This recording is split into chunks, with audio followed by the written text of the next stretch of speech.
नाशिकच्या पंचवटीत jogging track असलेल्या Shrikrishna garden समोर साकारलाय 7 मजली देवीदास हाईट प्रकल्प। मग येताय ना आजच आपला फ्लॅट बुक करायला देवीदास हाईट्स मध्ये।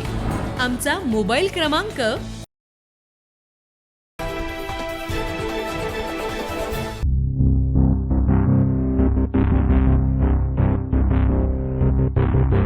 नाशिकच्या चांदवडमध्ये चारचाकी वाहनाच्या धडकेत महिलेचा धक्कादायक मृत्यू झाल्याची घटना घडली आहे। स्वाती कुंभारडे असे या महिलेचं नाव आहे। स्वाती या आपल्या मुलाला शाळेत घेण्यासाठी जात असताना हा अपघात झालाय। सदर घटना ही एका सीसीटीव्ही मध्ये कैद झाली आहे।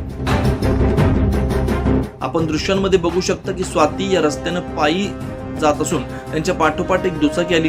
याच वेळी पाठीमागून आलेल्या चारचाकी वाहनानं दुचाकी चालकाला जोराची धडक दिली। यानंतर पुढे जाऊन स्वाती यांना देखील धडक दिली। या दुचाकी चालक देखील गंभीर जखमी झाला। या घटनेमुळे चांदवड परिसरातील नागरिकांनी चांदवड निफाड रस्त्यावर उतरत रस्ता रोको केला। यामध्ये शाळकरी मुलं देखील रस्त्यावर उतरलेत। एका वाईन शॉपमुळे या ठिकाणी वारंवार अपघात होत असल्याचा आरोप नागरिकांनी केलाय। सदर वाईन शॉप तात्काळ बंद करण्याची मागणी नागरिकांनी केली आहे। त्यांनी पेपर चेक केले, जेवण केलं, थोडासा फिरावं 2 घास खाऊन त्या माणसाला या बाईसारखंच उडवलं, बिचारे अंधस्फोट गेले।